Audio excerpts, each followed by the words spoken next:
don't invest in someone based on how much you like them. You invest in them based on how much they invest in you.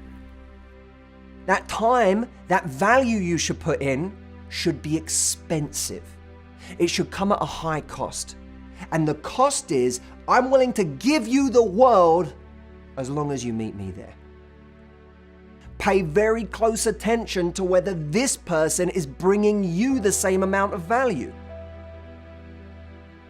The person who's looking to understand the good and the bad in you, and who elevates the good and soothes the bad, that's something very beautiful to look out for. Standing out has become more important than ever. For a lot of people, they're not experiencing what they see as an endless ocean of choice. What they're experiencing is an endless ocean of disappointment, of constantly talking to people with it not going anywhere. Wow. Or, meeting someone, it seems to be going well for a few dates and all of a sudden they disappear. It's not enough to think they're great. The relationship itself has to provide you with value. Because if you're with someone who's massively impressive, but the relationship itself does not bring you value, does not bring you joy, then you're in a world of suffering and pain, no matter how wonderful the person you're with is. And your reality isn't determined by how impressive they are, but how beautiful the ecosystem of the relationship is. That's what's going to determine your emotional reality, and your emotional reality is going to determine your happiness. Great relationships are an accumulation of little efforts over time. The big grand things are a nice bonus, but you don't have to do them because your partner or your friend or your lover or whatever is aware of what a lovely, kind, considerate, interesting person you are the rest of the time. It's the same as going to the gym. It's like how you think, are we going to get a great body because one day we do a really hard gym session? No, it's just every day, do the reps in your relationship. What's important in a relationship is someone who is really competent in a relationship. So I think that there's a learning that we get from relationships, but in order to do that, you actually have to be in a space of being willing to put eyes on yourself. Yeah.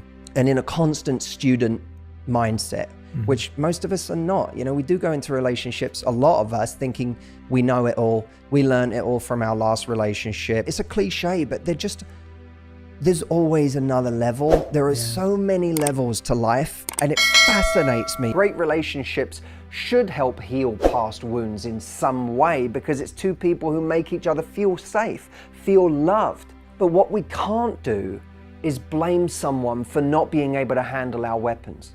One of the biggest problems is people falling for people really quickly, falling in love too fast. Anyone can go on a date and dazzle for 5 minutes. And then if you don't get any more of that person, then they just feel dazzling. And when someone's only giving you 5% of their energy, it's really easy for them to remain mysterious and exciting. What's exciting about the beginning of a relationship is that we don't feel like we've fully figured each other out. Well, I want to see how you are in week 4. Yeah. Or I want to see how you are in month 3. Yeah. And until you've been there, you really don't know how great of a partner somebody is going to be. That we learn a lot in the moments where you have your first fight, or you reveal something about yourself and you see how they react to it.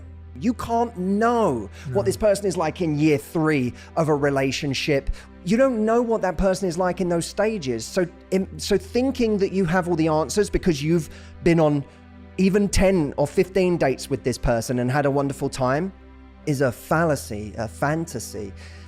When two people really know each other, there's that sense that these are two completely known quantities. Now, from one aspect, that's really attractive because it creates love, it creates connection, it creates a bond. But from another perspective, there's that part of our mind that still wants to be challenged, that still wants to feel like there's something to do here. And one of the greatest ways to, I think it's a time-old question, how do we challenge someone in a relationship when we already know everything about each other and we already feel like we have each other? Could be reading a new book so that you have a different conversation to bring today. It could be learning a new skill. It could be performing well at something. Proust said the journey of discovery lies not in seeking new landscapes, but in seeing with new eyes. So many people expect their partner to be a mind reader. Yes. And they're not. And just giving them a blueprint of how to please you, of how to make you happy. We should be always paying attention to the things your partner says to you. I think one of the greatest things, the greatest values that keeps a relationship going is teamwork. And I mean not just the kind of teamwork of we're on a joint vision together, but the kind of teamwork that says we are a team in making each other as happy as possible. And if they tell you something, this is going to really please me if you do it, then you should be doing that thing. And if you're with someone that too many times in a row, you keep saying these things make me really happy when you do them, and they don't compromise your values, they're just effort. If you're in a relationship where someone doesn't do those things, then you have to start questioning, is this a teammate? I really don't like the idea that we have to be completely happy and enlightened and have everything figured out, and that's when the right person comes along. I think that's nonsense. We are always working on something. We're always going through some new problem, some new stage in our life that we weren't ready for. And we are going to do an awful lot of healing of who you can be. So I prefer, rather than thinking we have to be happy before we find someone, I prefer the idea that we have to be happy enough before we meet someone. Happy enough is a much better phrase, and it's a much more attainable goal. When you're happy enough, it means I'm happy enough. My life's not perfect, and I might not be truly happy all the time, but I'm happy enough with the way my life is today and with who I am today. I have never in my life met someone who is truly nice. I never met someone who is truly nice. I find that people who say they're nice are using it as a euphemism for being spineless, bending on their standards, never rocking the boat, compromising to everyone around them, being the lowest common denominator of any group they're in so as never to offend or inflame. Not only is that unimaginably boring, but it also describes someone who you don't know who you're dealing with. You don't know what they're really feeling. They're not honest about their feelings about other people. They're not honest about the things that aggravate them or annoy them in life. They tend to just keep things on an even keel the entire time. I think we should stop seeing it as some sort of noble word or some sort of noble human trait. What happens, by the way, to nice people, I find, they don't stay nice forever. They actually become bitter or resentful because they get angry at the world for treating them badly. Secondly, they get angry at themselves because they can't believe that they would allow themselves to be walked all over. They get angry that they allow people to step on them when they should be out there going and claiming what they want. I believe that kind people deserve the world. Kind people should be given every award. Kind people should be given every bit of recognition. Kind people make the world a better place, not nice people. I struggle with the concept that relationships should be easy. I don't have a single relationship that hasn't involved pain.